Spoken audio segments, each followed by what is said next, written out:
பக்தின்னு சொல்கிறோம் இல்லையா, அது வந்து 3 வகைப்படும் அப்படிங்கிறார் ஒரு பெரியவர். அது என்ன 3 வகைன்னா, தெய்வ பக்தி, அடியார்கள் பக்தி, குரு பக்தி. அடியார் பக்தியை விட, தெய்வ பக்தியை விட குரு பக்தி தான் ரொம்பவும் சிறந்ததுங்கிறார் அவர்.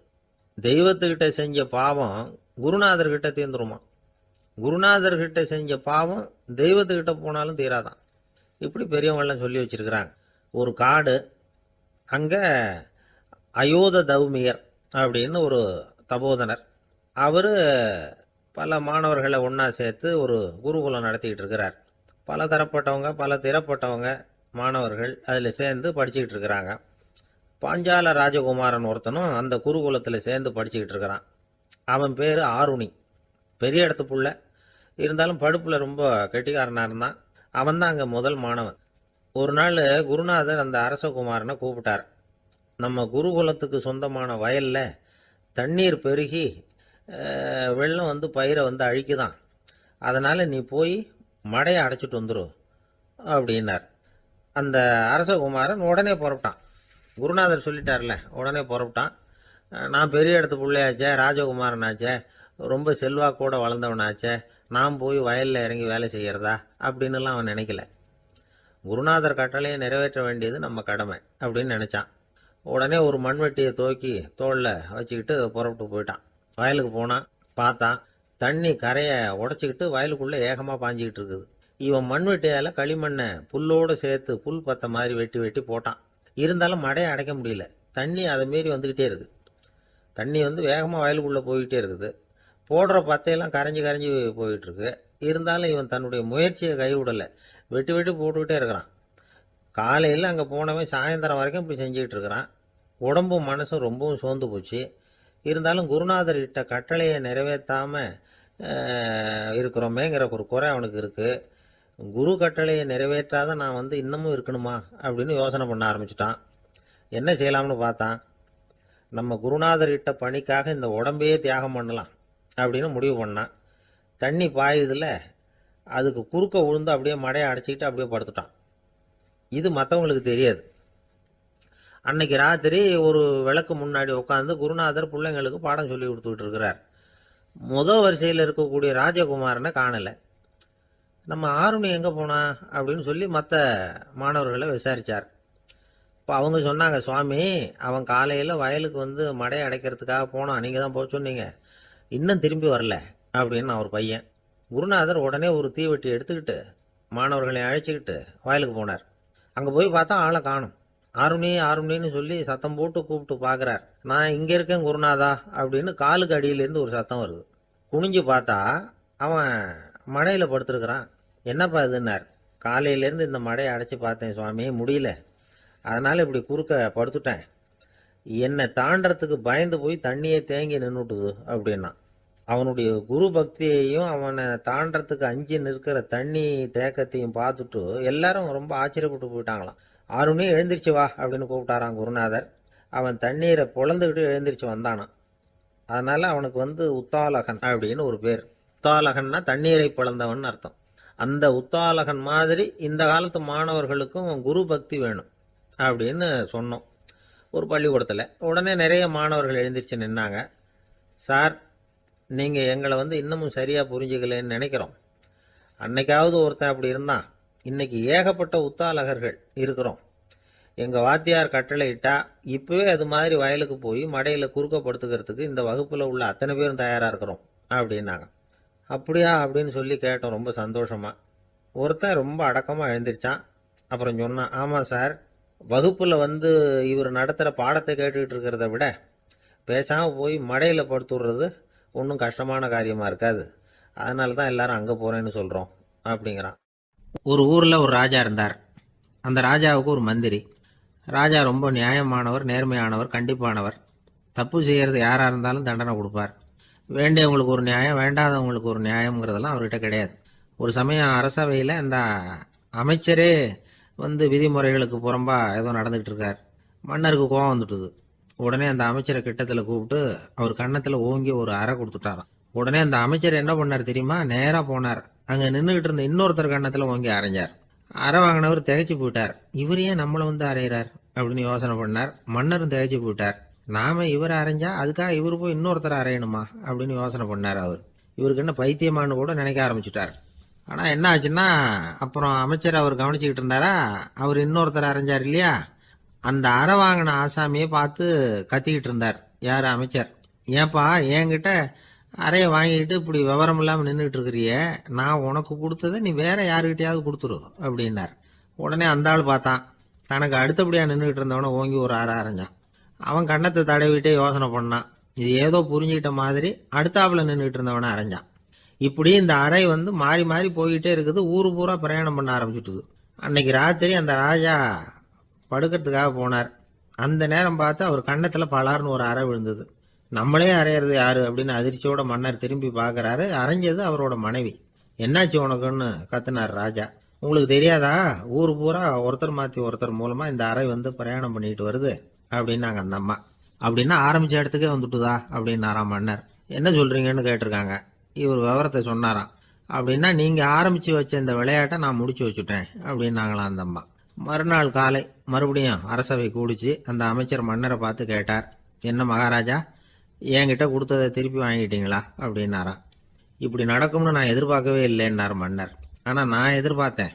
அது எங்க போயிட போகுது, ஊர் பூரா சுத்தி கடைசியில் உங்ககிட்ட தான் வந்து சேரும் அப்படிங்கிறது எனக்கு தெரியும் அப்படின்னார் அமைச்சர்.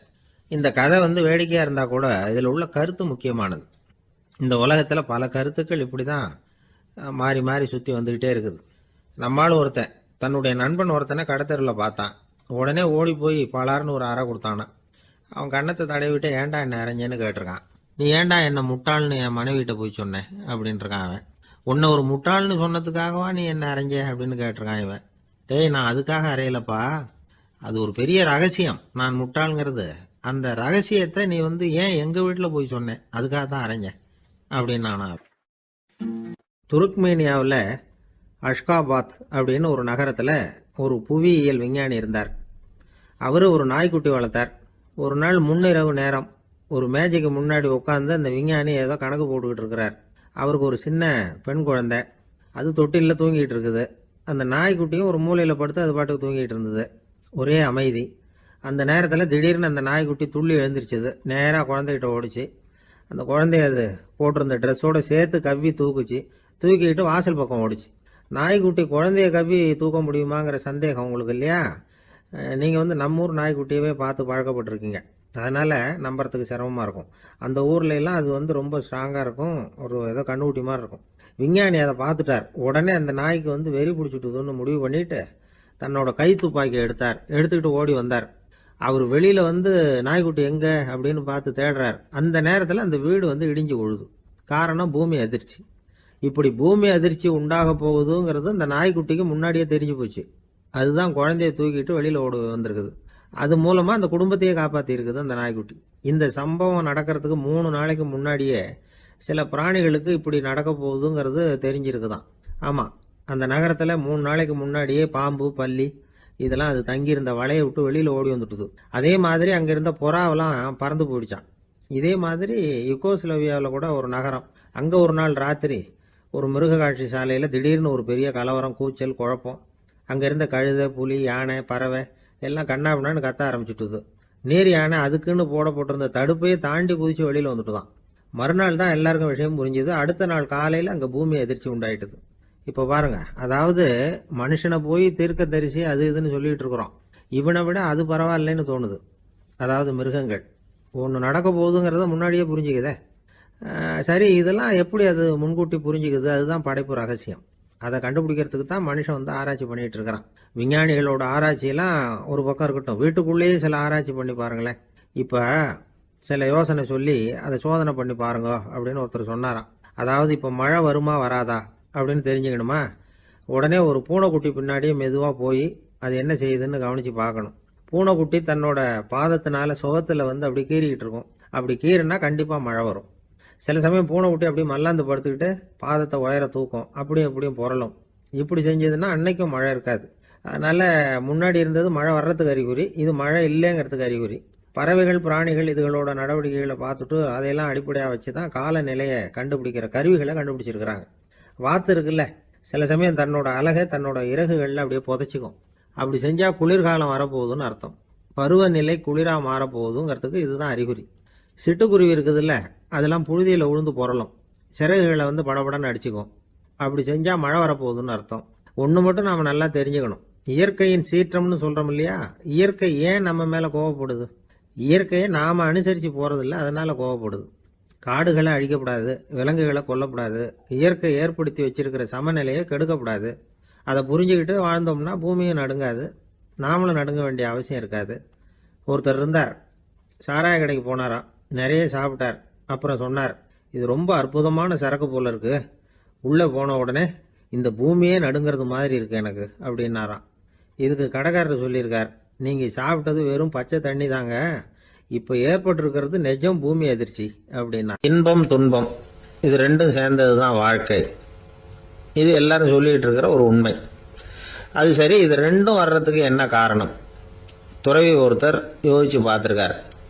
இன்ப துன்பம் தோன்றுவதற்கு முக்கியமாக 6 காரணங்கள் உண்டு அப்படிங்கிறார் அவர். அது என்னங்கிறத நாமளும் தெரிஞ்சு வச்சுக்குவோமே. இப்போ முதல் காரணம் சுயநலம். ஒரு தாயார் தன்னுடைய சுயநலம் கருதி தன்னுடைய மகன் இன்பமாக இருக்கணும்னு ஆசைப்படுறாங்க. மகனும் அப்படியே ஆசைப்படுறான். அதனால் தாயாரின் இன்ப துன்பங்களை பார்த்துட்டு மகனும் இன்ப துன்பம் அடையிறான். அந்த அம்மாவுக்கும் அதே நிலைமை தான். 2வது காரணம் உறவு. நான் துறவியான பிறகு கூட உறவுங்கிற காரணத்தினால தான் தாயாருடைய சுக துக்கங்களை கண்டு நானும் சுக துக்கம் அடைகிறேன். என் தாயாருடைய நிலைமையும் இதுதான் அப்படிங்கிறார் ஒரு துறவி. 3வது காரணம் என்னன்னா அறிமுகம். எனக்கு அறிமுகமான ஒருத்தரை ரயில் நிலையத்தில் சந்திக்கிறேன். அவர் தன்னுடைய பணப்பையை எங்கேயோ தொலைச்சி விட்டு வருத்தப்பட்டுக்கிட்டு இருக்கிறார். நானும் வருத்தப்படுறேன். அந்த சமயத்தில் யாரோ ஒருத்தர் இதுதானே அவங்க பணப்பை அப்படின்னு சொல்லி கொண்டாந்து நீட்டுறார். பணப்பையை தொலைச்சவர் சந்தோஷப்படுறார், நானும் சந்தோஷப்படுறேன். இது அந்த துறவி சொல்கிற அனுபவம். 4வது காரணம் என்னன்னா கருணை. எனக்கு முன்னே பின்ன தெரியாத ஒருத்தனை யாரோ ஒருத்தன் அடித்து காயப்படுத்தி போடுறான். கருணை காரணமாக நான் அதுக்காக துக்கப்படுறேன். 5வது காரணம் எதையும் நம்புறது. ஒரு பசுமாட்டை ஒரு முரணை அடிச்சுக்கிட்டு இருக்கிறான் அப்படின்னு ஒருத்தர் நம்மகிட்ட சொல்கிறாருன்னு வைங்க, உடனே நான் துக்கப்படுறேன். இன்னொருத்தர் அந்த முரணனை போலீஸ்காரங்க பிடிச்சிட்டு போயிட்டாங்கன்னு சொல்லி சொல்கிறாரு, நான் உடனே சந்தோஷப்படுறேன். 3வதா ஒருத்தர் முதல் 2 பேரும் சொன்னது பொய்யுங்கிறார். அப்போ நான் இன்ப துன்பம் ரெண்டுமே இல்லாமல் நிம்மதியாக இருக்கிறேன். இது ஒரு விதம். அடுத்தது 6வது காரணம் என்னன்னா தன்மயமாகுதல். ஒரு நாவல் படிச்சுக்கிட்டு இருக்கிறோம், அதில் வர்ற பாத்திரங்களோட நாம் ஒன்றி போயிடுறோம். அதில் வர்ற பாத்திரங்கள் சிரிச்சுதுன்னா நாமளும் சிரிக்கிறோம், அது அழுதுன்னா நாமளும் அழறோம். அதெல்லாம் அந்த துறவி சொல்கிற அனுபவ உண்மைகள். இன்ப துன்பம் இது ரெண்டும் தோன்றுவதற்கு சுயநலம், உறவு, அறிமுகம், கருணை, எதையும் நம்புறது, தன்மயமாகிறது, இது எல்லாம் தான் முக்கிய காரணம் அப்படின்னு அவர் சொல்கிறார். ஆக கூடி ஒட்டு மொத்தமாக யோசனை பண்ணி பார்த்தா பிற பொருள்கள் மீது பற்றுதல் காரணமாக தான் நாம் இன்ப துன்பம் அடைகிறோம் அப்படிங்கிறத புரிஞ்சிக்க முடியுது. மனுஷன் இன்ப துன்பம் அடையிறதுக்கு 7வது காரணம் கூட ஒன்று உண்டு அப்படின்னு சொல்லிகிட்டே வந்தார் ஒருத்தர். அது என்ன அப்படின்னு கேட்டோம். அதுதான் சார் இந்த நீங்கள் சொல்லிட்டு வர்ற இன்று ஒரு தகவல்னார். எப்படி சொல்கிறீங்கன்னு கேட்டோம். இன்று ஒரு தகவல் கேட்க ஆரம்பிக்கிறப்போ மனசில் இன்பம், ஆரம்பித்த உடனே இது ஏற்கனவே கேட்ட சமாச்சாரமாச்சே அப்படின்னு நினைக்கிறப்போ துன்பம் அப்படின்னு அதுக்கு ஒரு விளக்கம் கொடுத்தார் அவர். ஒரு வயசான பாட்டியின் தாத்தாவும் ஒரு பூங்காவில் உட்காந்து பேசிக்கிட்டு இருக்கிறாங்க. அவங்களுக்கு கல்யாணம் ஆகி 53 வருஷம் ஆச்சு. பிள்ளைங்கள்லாம் படித்து பெரிய பெரிய வேலையில் இருக்கிறாங்க. பேரன் பேத்திகளும் நல்ல நிலைமையில் இருக்கிறாங்க. இந்த தாத்தாவும் பாட்டியும் சிரித்து பேசிக்கிட்டு இருந்ததை ஒரு பெரியவர் பார்த்தார். அவருக்கு ஆச்சரியமாக இருந்தது. இந்த வயசுலேயும் இவ்வளவு அந்யோன்யமா இவங்க பேசிக்கிட்டு இருக்கிறாங்களே அப்படின்னு நினைச்சார். சரி, நேரிலேயே கேட்டுருவோமே அப்படின்னு நினைச்சுக்கிட்டு கிட்ட போனார். உங்க மன வாழ்க்கையின் வெற்றிக்கான ரகசியம் என்ன அப்படின்னு கேட்டார். இதை கேட்டதும் அந்த தாத்தா சிரிச்சுக்கிட்டே பாட்டியை பார்த்தாராம். அதுக்கப்புறம் சொன்னாராம், நான் இந்த அம்மாவை கல்யாணம் பண்ணிக்கிட்டதுக்கும் எங்களுடைய இல்வாழ்க்கை இவ்வளவு நாளாக பலம் குறையாம மகிழ்ச்சியா இருக்கிறதுக்கும் காரணம் ஒன்று தான். அது என்ன காரணம்னா, எங்களுக்கு இடையில பொதுவாக நிறைய குறைகள் உண்டு, அதுதான் காரணம் அப்படின்னாராம். அவர் சொல்றது சரிதான் அப்படிங்கிறது மாதிரியே அந்த பாட்டியும் அவரை நிமிர்ந்து பார்த்தாங்களாம். இந்த பெரியவர் மறுபடியும் அந்த பாட்டியை பார்த்து அதே கேள்வியை கேட்டிருக்கார். உங்களுடைய நீண்டகால மன வாழ்க்கைக்கு கிடைச்ச வெற்றி எதனாலேன்னு சொல்ல முடியுமா அப்படின்னு கேட்டாராம். அவங்களும் சிரிச்சுக்கிட்டே பதில் சொன்னாங்களாம். என்ன பதில் தெரியுமா? சில பேரை நாம குறிப்பிட்ட பண்புகளுக்காக நேசிக்கிறோம், வேற சிலரை நாம் அந்த பண்புகள் இல்லாத குறைகளுக்காகவே விரும்பி பழகிறோம் இல்லையா அப்படின்னு கேட்டுட்டு தலையை குனிஞ்சுக்கிட்டாங்களாம் அந்த பாட்டியம்மா. அவங்க அப்படி சொன்னதை கேட்டதும் இவருக்கு புதுசா ஞானம் பிறந்தது மாதிரி இருந்துதான். இதுதான் மனம் நிறைந்த மன வாழ்க்கை அப்படிங்கிறார் சுவாமி சின்மயானந்தர். பண்புகளை எப்படி நேசிக்க முடியுதோ அதே மாதிரி பண்புகள் இல்லாத குறைகளையும் நேசிக்க முடியும். மனசுதான் காரணம். ஒரு மேல்நாட்டு தம்பதி, அவங்களும் தாத்தா பாட்டி தான். அவங்க 2 பேரும் ஒரு பூங்காவில் உட்காந்து சிரிச்சு பேசிக்கிட்டு இருக்கிறாங்க. அதை ஒருத்தர் பார்த்தார். அவருக்கு ஆச்சரியம், இவ்வளவு காலம் ஆகி இந்த வயசுலயும் இப்படி அன்பா பேசிக்கிட்டு இருக்கிறாங்களே அப்படிங்கிற ஆச்சரியம். கிட்ட நெருங்கி போனாரு. கேட்டார், ஏன் தாத்தா உங்களுக்கு கல்யாணம் ஆகி எவ்வளவு வருஷம் ஆச்சுன்னார். 55 வருஷம் ஆச்சுன்னாராம் அவரு. இன்னமும் இவ்வளவு சந்தோஷமா இருக்கிறீங்களே, அதுக்கு என்ன காரணம்னு கேட்டிருக்கார். அதுக்கு என்ன காரணம்னா, இதுவரைக்கும் எங்களுக்குள்ள சண்டையே வந்ததில்லை அப்படின்னாராம். அது எப்படி முடியும்னு கேட்டிருக்கார் இவர் ஆச்சரியமா. அந்த தாத்தா சொல்ல ஆரம்பிச்சாராம், இத பாருப்பா, எங்களுக்கு கல்யாணம் ஆன புதுசுல நானும் என்னுடைய மனைவியும் ஒரு குதிரை மேலே ஏறி ஒரு காட்டு வழியா போய்கிட்டு இருந்தோம். கொஞ்ச தூரம் போனதும் அந்த குதிரை எடக்கு பண்ணிச்சு. நான் உடனே கீழே இறங்கி அந்த குதிரையை பார்த்து, இது உனக்கு முதல் தடவை அப்படின்னு மிரட்டலா சொல்லிவிட்டு ஏறி உக்காந்தேன். மறுபடியும் போனோம். கொஞ்ச தூரம் குதிரை நல்லபடியா நடந்து போச்சு. மறுபடியும் எடக்கு பண்ண ஆரம்பிச்சுட்டுது. நான் கீழே இறங்கினேன். கையில் இருந்த சாட்டையால ஓங்கி ஒரு அடி கொடுத்தேன். இது உனக்கு 2வது தடவை அப்படின்னு சொல்லிவிட்டு ஏறி உக்காந்தேன். மறுபடியும் குதிரை கொஞ்ச தூரம் நல்ல விதமா நடந்து போச்சு. அப்புறமும் எடக்கு பண்ண ஆரம்பிச்சுட்டுது. அந்த சமயத்துல ஒரு ஆற்று பாலத்தை கடந்து போய்கிட்டு இருக்கிறோம். நான் கீழே இறங்கினேன். என்னுடைய மனைவியையும் கீழே இறங்க சொன்னேன். அந்த குதிரையை பிடிச்சி அப்படியே ஆத்துல தள்ளி விட்டுட்டேன். தள்ளி விட்டுட்டு, இது உனக்கு கடைசி தடவை அப்படின்னு சொன்னேன். அதை பார்த்ததும் என் மனைவி பதறி போயிட்டாங்க. போய், ஐயோ பாவம், என்ன இப்படி பண்ணிவிட்டீங்க, உங்களுக்கு மனசுல கொஞ்சம் கூட இறக்கமே இல்லையா அப்படின்னாங்க. நான் மெதுவா இவங்க பக்கம் திரும்பி, இது உனக்கு முதல் தடவை அப்படின்னேன். அவ்வளவுதான். அன்னையிலிருந்து இன்னைய வரைக்கும் ஒரு நாள் கூட எங்களுக்குள்ள சண்டையே வந்ததில்லை அப்படின்னு விளக்கம் கொடுத்தார் அந்த தாத்தா. மனிதர்கள்ல சில பேர் ரொம்ப வித்தியாசமா நடந்துக்குவாங்க. மற்றவங்களுக்கு அது ரொம்ப ஆச்சரியமா கூட இருக்கும். அந்த ஆள் ஒரு மாதிரி பார்த்து நடந்துக்கோ அப்படின்னு கூட சொல்றது உண்டு. இவங்களை பார்த்து நாம பித்து குளியும்போம். உளவியல் இவங்களை எக்ஸென்ட்ரிக்ஸ் அப்படின்னு சொல்லுது. இவங்களை மனநோயாளிகள்னு தவறா புரிஞ்சுக்க கூடாது. அவங்க வேற, இவங்க வேற. எக்ஸென்ட்ரிக்ஸ் பத்தின சில விவரங்கள் ஒரு புத்தகத்துல இருக்கு. அதாவது ஸ்காட்லாந்துல ஒரு உளவியல் மருத்துவர் அதை எழுதியிருக்கிறார். அவர் பேரு டாக்டர் டேவிட் வீக்ஸ். அவருக்கு ஒரு உதவியாளர் இருந்தாராம். அவர் பேரு கேட் வுட். இவங்க 2 பேரும் சேர்ந்து இங்கிலாந்து பூரா சுத்தி பார்த்திருக்காங்க. 3 வருஷம் சுத்தினாங்களாம். நான் சொன்னது மாதிரி ஒரு மாதிரியா இருக்கிற ஆசாமிகள் பல பேரை சந்திச்சு பேசி அவங்கள பத்தி ஆய்வுலாம் நடத்தி இருக்கிறாங்க. அப்படி நடத்தி அதை ஒரு புத்தகமா எழுதியிருக்கிறாங்க. நிறைய பேசி பார்த்துட்டு அவங்க சொல்லி இருக்கிறத கேட்டா ரொம்ப ஆச்சரியமா இருக்குது. நாம இவங்களை பார்த்து பித்துக்குழிங்கிறோம், எக்ஸென்ட்ரிக்ஸ் அப்படின்னு சொல்றோம், கிண்டல் கூட பண்றோம். ஆனா அவங்களோட அறிவு ரொம்ப தெளிவானதான். இந்த ஆராய்ச்சியாளர்கள் சொல்றாங்க. அவங்க உடல் நலமும் ரொம்ப நல்லா இருக்குதான். உடம்புலயும் எந்த கோளாறும் இல்லையா. அவங்களுக்கு மகிழ்ச்சியும் அதிகமா, ஆயுளும் அதிகமா. அவங்கள பல பேர் என்ன சொல்றாங்கன்னா, நீங்க நினைக்கிறது மாதிரி இல்லை நாங்க, ஆனா நாங்க மற்றவங்கள்ல இருந்து வேறுபட்ட தன்மை உள்ளவங்க அப்படிங்கறத ஒத்துக்கிறாங்களாம். இந்த உலகம் பிறந்ததுல இருந்தே இப்படிப்பட்ட வித்தியாசமான ஆசாமிகளும் பிறந்திருக்கிறாங்க. சரி, அப்படிப்பட்டவங்க எப்படி இருப்பாங்க? இப்ப ஒரு மகாராஜா தன்னோட நாய்க்கு லட்சக்கணக்கில் பணம் செலவு பண்ணி கல்யாணம் பண்ணி வச்சிருக்கிறார். ஒரு கோடீஸ்வரர் தான் வளர்த்துக்கிட்டு இருந்த பூனைகளுக்கு தன்னோட சொத்து பூராவை எழுதி வச்சிருக்கிறார். இது மாதிரி ஒருத்தர் 2 பேர் இல்ல, நிறைய பேர் உண்டு. சில பேர் எப்படி தெரியுமா, அவங்களுக்கு வசதியில எந்த குறையும் இருக்காது. வீடு, காரு, பணம் எல்லாம் தாராளமா இருக்கும். அப்படி இருந்தாலும் அவங்க கிட்ட ஒரு பழக்கம் இருக்கும். யாராவது ஒரு நண்பர் வீட்டு விசேஷத்துக்கு போயிருப்பார், இல்லைன்னா ஒரு கடைக்கு போயிருப்பார். அவங்க ரொம்பவும் மரியாதையா வரவேற்று எல்லாம் பண்ணிட்டு இருப்பாங்க. ஆனா இவரு அவங்களுக்கு தெரியாம ஏதாவது ஒரு பொருளை திருடி பாக்கெட்ல போட்டுட்டு வந்துருவார். அப்படி வந்தாதான் இவருக்கு திருப்தி. பல பேர் அவங்க வளர்த்த பிராணிகளுக்கு பளிங்கு கல்லால சமாதி கட்டி வச்சிருக்கிறாங்க. இப்படிலாம் பண்றாங்க. பல பேர் அவங்களுக்கு பிடித்தமான ஒருத்தர் எப்படியோ அதே மாதிரி தலைமுடி, தாடி வச்சுக்கிறது, உடை உடுத்திக்கிறது, மலை குகையில போய் குடியிருக்கிறது, இப்படி எவ்வளவோ வினோதமான நடவடிக்கைகள். இவங்களையெல்லாம் ஆய்வு பண்ணின டாக்டர் வீக்ஸ் என்ன சொல்றாரு தெரியுமா?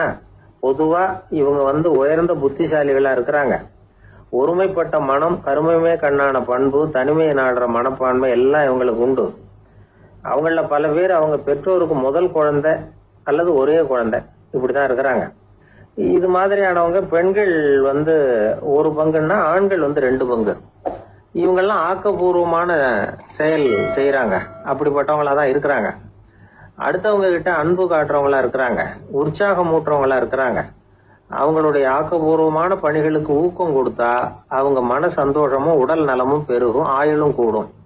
இதெல்லாம் அந்த டாக்டருடைய கண்டுபிடிப்பு.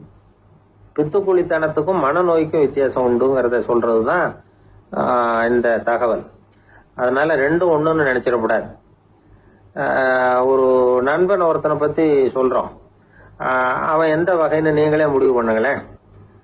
அவன் ஒரு கல்யாண வீட்டுக்கு போய் சாப்பிட்டுட்டு வெளியில வந்தோம். அவன் கூட வெளியில வந்த உடனே ரொம்ப நேரமா தன்னோட செருப்பை தேடிட்டு இருந்தான். என்னப்பா இன்னுமா உன் செருப்பு கிடைக்கல அப்படின்னு கேட்டோம். இல்ல என்னது முன்னாடியே கிடைச்சுட்டுது, அதை விட நல்லதா ஏதாவது கிடைக்குமான்னு பாக்குறேன் அப்படின்னா. ஊர்ல ஒரு ஞானி இருந்தார். ஒரு நாள் அவரை தேடிட்டு ஒருத்தர் வந்தார். வந்தவர் ஞானியை பார்த்து ஒரு கேள்வி கேட்டார். ஐயா, உங்களுடைய சாதனை என்ன? இதுதான் அவர் கேட்ட கேள்வி. இதை கேட்டதும் அந்த ஞானி நிமிர்ந்து இவரை பார்த்தார். அப்புறம் சொன்னார், அது ஒன்றும் பெரிய விஷயம் இல்லை, அது ரொம்ப எளிமையான ஒண்ணு. எப்ப எனக்கு பசிக்குதோ அப்ப நான் சாப்பிட்டுருவேன், எப்ப எனக்கு தூக்கம் வருதோ அப்ப நான் தூங்கிடுவேன், அவ்வளவுதான் அப்படின்னார். கேள்வி கேட்டவர் ஒரு மாதிரி ஆயிட்டார். ஐயா, இதே தானே நாங்களும் செய்யறோம், இதுல என்ன அதிசயம் இருக்கு அப்படின்னார். இப்ப அந்த ஞானி சொன்னாராம், இங்கதான் நீங்க தப்பு பண்றீங்க அப்படின்னாராம். அப்படியான்னாரு இவரு. ஆமா அப்படின்னாராம். நீங்க செய்யற தவறு எனக்கு புரியுது. ஏன்னா நான் உங்களை மாதிரி நான் வாழ்ந்து பார்த்திருக்கிறேன். அதனால என்னுடைய அனுபவத்துல உங்களுக்கும் எனக்கும் உள்ள வித்தியாசத்தை உணர முடியுதுன்னாரா. என்ன சொல்றீங்க, எனக்கு ஒன்னும் புரியலையேன்னாரா இவரு. இத பாருங்க, சாப்பிடுறதுங்கிறது நாம 2 பேருக்கும் பொதுவான ஒரு காரியம்தான். ஆனா நீங்க சாப்பிடுறதுக்கும் நான் சாப்பிடுறதுக்கும் வித்தியாசம் இருக்கு அப்படின்னாராம். என்ன வித்தியாசம்னு கேட்டிருக்கார். நீங்க பசி இல்லாத பொழுது சாப்பிடுறீங்க, இப்போ சாப்பிடுற நேரம் வந்துட்டுது அப்படிங்கறதுக்காக சாப்பிடுறீங்க. சாப்பாடு ருசியா இருக்கு அப்படிங்கறதுக்காக சாப்பிடுறீங்க. எது தேவைங்கிறது தெரியாம சாப்பிடுறீங்க. அது மாதிரி தூக்கமும் உங்களுக்கு ஒரு பழக்கமா போட்டுது. இப்போ இது தேவையா இல்லையா அப்படிங்கறத பத்தி நீங்க யோசிச்சு பாக்குறது இல்ல. சாப்பிடும் பொழுது 1000 வேலைகளை மனசுல நினைச்சுக்கிட்டு இருப்பீங்க.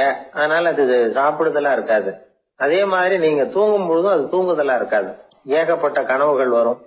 உங்க மனசு மேலும் மேலும் கனவுகளை உருவாக்கி கொண்டே இருக்கும். அதனால எனக்குள்ள நடக்கிறது வேற மாதிரி, நீங்க நினைக்கிற மாதிரி இல்ல. எனக்குள்ள நடக்கிறது எப்படின்னா, நீங்க செய்யறது மாதிரி இல்ல. தூக்க உணர்வு வந்த உடனே தூங்குதல் மட்டுமே நடைபெறும். அதுதான் என்கிட்ட நடக்கிறது அப்படின்னாராம் அந்த ஞானி. இப்ப வித்தியாசம் புரியுதா? அந்த ஞானி சாப்பிடுறத அனுபவிக்கிறார், அது எக்ஸ்பீரியன்ஸ். நாம அப்படி இல்ல, மனம் போன போக்குல சாப்பிடுறோம். இது இன்டெலிஜிங். இது ரெண்டுலயும் செயல்ல வேறுபாடு இல்ல, விழிப்புணர்வுல தான் வேறுபாடு இருக்கு. அவர் சாப்பிடும் பொழுது ஒரு சாட்சி மனோபாவத்தோட சாப்பிடுறார். எவ்வளவு தேவையோ அவ்வளவுதான் சாப்பிடுறாரு. ஏன்னா அவருடைய விழிப்புணர்வு முழுமையா செயல்படுது. அதனால அவர் சாப்பிடும் பொழுது நம்மை விட மகிழ்ச்சியா இருக்கிறார். நாம அப்படி இல்ல, வயிற்றை நிரப்புறதுக்காக சாப்பிடுறோம். இன்னும் சொல்ல போனா சாப்பிடும் பொழுது நாம அங்கேயும் இருக்கிறது இல்ல, எங்கேயோ போயிடுறோம். உடம்பு மட்டும்தான் அங்க இருக்கும். ஆனா ஞானி அப்படி இல்ல, அவர் சாப்பிடும் பொழுது சாப்பிடுதல் மட்டுமே இருக்கும். எந்த ஒரு செயலையும் விழிப்புணர்வோட செய்யலாம், மனம் போன போக்கிலையும் செய்யலாம். விழிப்புடன் செய்யறப்போ செய்யும் செயல் நம்ம அனுபவமாகிறது, அவ்வளவுதான். இதெல்லாம் பெரிய தத்துவம் மாதிரி தெரியும். இருந்தாலும் நாம புரிஞ்சுக்க வேண்டியது என்னன்னா, எந்த காரியத்தை செஞ்சாலும் அதுல முழு ஈடுபாடு வேணுங்கிறது முக்கியம். அந்த அளவுக்கு முதல்ல நம்மளை மாத்திக்கிட்டா போதும். ஆனா நம்ம ஆளுங்க அந்த அளவுக்கு இருக்கிறது இல்ல, எல்லாமே அரைகுறை தான். கேட்டா ஞாபகம் வருது. ஒருத்தன் என்ன பண்ணானா, விமான டிக்கெட் வாங்கிக்கிட்டு ரயில்வே ஸ்டேஷனுக்கு வந்துட்டான். அப்புறம் தான் புரிஞ்சுது தவறுதெல்லாம் இங்க வந்துட்டோம்ங்கிறது. உடனே அவசரமா விமான நிலையத்தை நோக்கி ஓடி இருக்கிறான். அங்க போய் கவுண்டர்ல கேட்டிருக்கான், மேடம் நான் தவறுதலா ரயில்வே ஸ்டேஷனுக்கு போயிட்டேன், இப்ப விமானத்தையும் தவற விட்டுட்டேன், அடுத்த பிளைட்ல எனக்கு இதை மாத்தி தர முடியுமான்னு கேட்டிருக்கான். முடியாதுன்னாங்களாம் அந்த அம்மா. ஏன்னு கேட்டானா, ஏன்னா இப்ப நீங்க வந்திருக்கிறது பஸ் ஸ்டாண்டு அப்படின்னாங்களாம். என்ன சார் உங்க பையன் என்ன செஞ்சுட்டு இருக்கிறான் இப்போ அப்படின்னு கேட்டார் ஒருத்தர். அடிக்கடி கண்ணாடி முன்னாடி நின்று அழகு பார்த்துக்கிட்டு இருக்கிறான் சார் அப்படின்னாரு அப்பா. இளம் பருவம் இப்படிதான் இருக்கும், அதையெல்லாம் சாதாரணமா நினைச்சுடாதீங்க அப்படின்னாரு அவரு. என்ன சார் சொல்றீங்க, கண்ணாடி முன்னாடி நின்றுகிட்டு நேரத்தை வீணாக்கிக்கிட்டு இருக்கான், அதை ஒரு பெரிய விஷயமா நான் நினைக்கணுமா அப்படின்னாரு இவர். இளம் பருவத்துல இளைஞர்களுக்கும் சின்ன பொண்ணுங்களுக்கும் அடிக்கடி கண்ணாடியில பார்க்கணும்னு தோணும். அது வெறுமனே அழகு பார்க்கறது மட்டும் இல்ல, அவங்க தங்களையே தேடி கண்டுபிடிக்கிற ஒரு முயற்சி அது. இது ஒரு மனோதத்துவ விளைவு. இது வரைக்கும் சின்ன பிள்ளையா இருந்துட்டோம், இனிமே நாமளும் மற்றவங்க மாதிரி மனிதர்கள் தான் அப்படிங்கிற உணர்வு அவங்களுக்கு வருது. தங்களோட முகம் எப்படி இருக்குது, அழகு எப்படி இருக்கு, உடம்பு நேரம் எப்படி இருக்கு, முடி எப்படி இருக்கு அப்படிங்கறதெல்லாம் கண்டுபிடிக்கிறாங்க. அதுக்கப்புறம் இன்னொரு ஆணோ பொண்ணோ தன்னை கவனிக்கணும் அப்படின்னு நினைக்கிறாங்க. இதெல்லாம் மனோதத்துவ உண்மைகள், இதெல்லாம் இயற்கை. இதை பார்த்துட்டு பெத்தவங்க பிள்ளைங்க கெட்டு போட்டாங்க அப்படின்னு நினைக்கக்கூடாது, அவங்கள திட்டிகிட்டே இருக்கக்கூடாது. இன்னைக்கு பல குடும்பங்கள்ல இதுதான் நடந்துகிட்டு இருக்குது. மனுஷ வாழ்க்கையிலேயே இப்படியும் இல்லாத அப்படியும் இல்லாத ஒரு பருவம் இளம் பருவம். 13ல இருந்து 19 வயசுக்கு உட்பட்ட ஆண்கள் பெண்கள் இந்த வகையை சேர்ந்தவங்க, டீனேஜ் குரூப். இவங்கள சின்னவங்கன்னு நினைச்சிட முடியாது, பெரியவங்கன்னு நினைச்சிட முடியாது. இவங்க ரொம்ப சென்சிட்டிவ். சமூகம் நினைச்சா இவங்களை நல்லவங்களாவும் ஆக்கலாம், கெட்டவங்களாவும் ஆக்கலாம். கொஞ்சம் அக்கறை எடுத்துக்கிட்டா பெரிய பெரிய மேதைகளையும் விஞ்ஞானிகளையும் உருவாக்கலாம். ஆனா நடக்கிறது என்ன தெரியுமா, அநேகமா இவங்களை யாருமே சரியா புரிஞ்சுக்கிறது இல்ல, இவங்களை சரியா நடத்துறதும் இல்லை. இது வரைக்கும் நாம சொல்றதை கேட்டுக்கிட்டு இருந்தான், இப்பெல்லாம் அவன் இஷ்டத்துக்கு நடக்க ஆரம்பிச்சுட்டான் அப்படின்னு வருத்தப்படுற பெற்றோர்கள் அதிகம். இது வருத்தப்படுற விஷயம் இல்ல, சந்தோஷப்பட வேண்டிய விஷயம். உங்க புள்ள சொந்தமா யோசிக்க ஆரம்பிக்கிறதும் நடந்துக்க ஆரம்பிக்கிறதும் ஒரு தப்பான விஷயமா? அவன் கடைசி வரைக்கும் உங்க பேச்சையே கேட்டுக்கிட்டு இருக்கணுங்கிறது என்ன நியாயம்? இன்னைக்கு இளைஞர்களை பெரியவங்க தப்பா புரிஞ்சுக்கிட்டு தவறா நடத்துறதுனாலதான் அவங்களுக்கு வெறுப்பு, எரிச்சல், மனக்கசப்பு எல்லாம் உண்டாகுது. பெத்தவங்க சரியா மதிக்கிறது இல்ல அப்படிங்கிற ஒரே காரணத்தினாலேயே வீணா போகிற பிள்ளைங்க இன்னைக்கு அதிகம். சரி, பெத்தவங்களுக்கு இன்னைக்கு என்னதான் புத்தி சொல்ல வர்றீங்க அப்படின்னு கேக்குறீங்களா? நாம எதையும் சொல்ல வரல, ஆனா அது சம்பந்தமான சில நிபுணர்கள் சொல்லி இருக்கிறத உங்க காதுல போட்டு வைக்கலாம். அது என்னன்னா, பிள்ளைங்க கிட்ட அன்பு செலுத்துங்க. குழந்தையா இருந்தப்போ எவ்வளவு பாசமா இருந்தீங்க, வளர வளர அதை ஏன் குறைச்சிக்கிறீங்க? பெத்தவங்களின் அன்பான வார்த்தைகளுக்கு ஏங்குறவங்க தான் இன்றைய இளைஞர்கள். அவங்க எதை சொன்னாலும் அதை அக்கறையா காது கொடுத்து கேளுங்க, அலட்சியப்படுத்தாதீங்க. அவங்க விரும்புறது உங்ககிட்ட இருந்து ஒரு மதிப்பு, மரியாதை, அங்கீகாரம், இவ்வளவுதான். அவங்க அவங்களாவே முடிவுகள் எடுக்கட்டும், அதுக்கு நீங்க உதவியா இருங்க, அது போதும். மத்தவங்க முன்னாடி, முக்கியமா அவங்க நண்பர்கள் முன்னாடி அவங்கள பத்தி மட்டமா பேசாதீங்க.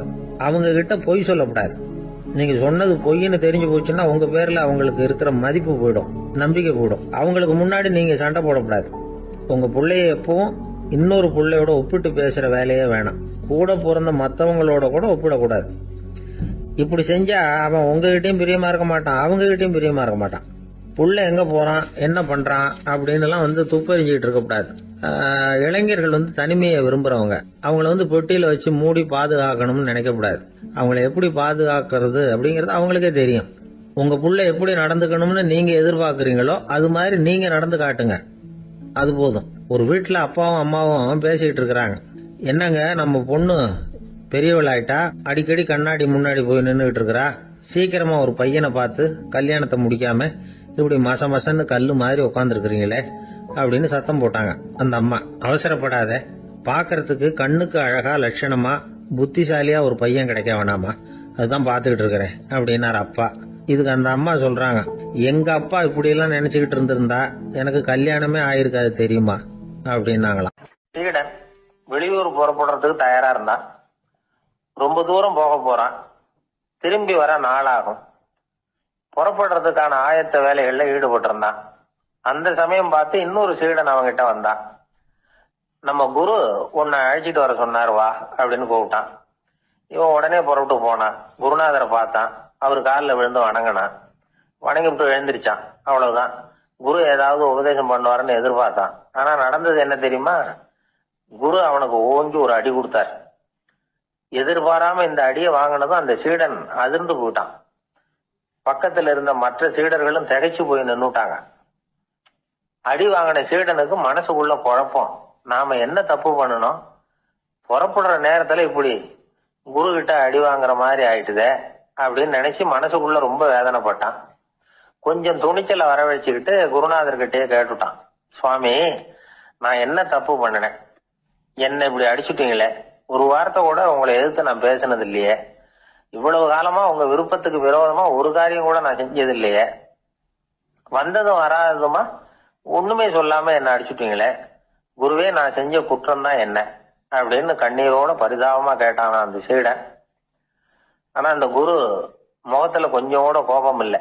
அவர் சிரிச்சுக்கிட்டே நின்றுகிட்டு இருந்தாராம். அதுக்கப்புறம் சொன்னாராம், என்னுடைய அருமை சீடனே, நீ ஒரு தவறும் பண்ணல. நான் உன்னை அடிச்சது நீ ஏதோ தப்பு பண்ணிவிட்டேங்கிறதுக்காக இல்ல. நீண்ட பயணம் போக போறேன், ஞாபகமா ஏதாவது கொடுத்து அனுப்ப வேணாமா? நீ ஞானம் பெற்ற பிறகுதான் திரும்பி வர போறேங்கிறது எனக்கு தெரியும். அதுக்கு பிறகு உன்னை வந்து அடிக்க முடியுமா? அதனால இப்ப கிடைச்சிருக்கிற இந்த வாய்ப்பை பயன்படுத்திக்கிட்டேன். அப்போதைக்கு இப்பவே அடிச்சுட்டேன், அவ்வளவுதான், வேற ஒண்ணும் இல்லை அப்படின்னாராம். குரு சிரிச்சுக்கிட்டே இப்படி சொல்றார். இருந்தாலும் இதுவும் ஒரு உபதேசம் தான். அதிர்ச்சிகளால வந்து விழிப்படைய வைக்கிறதும் ஒரு வழிதான். இது வந்து ஜென் வழி. பெரும்பாலும் அதிர்ச்சியின் மூலமாகவே ஞான தரிசனத்தை அருள்கிறவர்கள் தான் ஜென் குருமார்கள். நம்ம தியானம் தான் ஜென். இந்தியாவில இருந்து இது சீனாவுக்கு போய் கொஞ்சம் பேர் மாறி வளம் பெற்று ஜப்பான்ல ஜென் ஆகி வளர்ந்துருக்குது, அவ்வளவுதான். ஜென்கிறது தியானம். எதை நினைச்சும் தியானிக்கிறது இல்ல, எல்லாத்துலயும் தியானம் இருக்கிறதா சொல்லுது ஜென். பேசுறது, இருக்கிறது, நடக்கிறது, சாப்பிடுறது, சிரிக்கிறது, தூங்குறது, தொழில் செய்யறது அல்லது சும்மா இருக்கிறது எல்லாமே தியானம் தான். ஜென்கிறது ஒரு சுய தரிசனம், தன்னைத்தானே அடையாளம் கண்டுகொள்கிறது தான் அது. இல்லாத எதையும் தேடி கண்டுபிடிக்கிறது இல்ல. சென் மார்க்கத்தை பத்தி ஓஷோ என்ன சொல்றாரு தெரியுமா? காணாமல் போன தன்னுடைய மூக்கு கண்ணாடி தன்னுடைய மூக்கின் மேல் இருப்பதை கண்டுகொள்வது போன்றது சென் அப்படிங்கிறார். நம்மால் இன்னொருத்தர் முகத்தை ரொம்ப நேரமா உத்து பார்த்துக்கிட்டு இருந்தார். என்ன பாக்குறீங்கன்னாரு அவரு. நீங்க போட்டிருக்கீங்களே மூக்கு கண்ணாடி, அதை தான் பாக்குறேன்னாரு இவரு.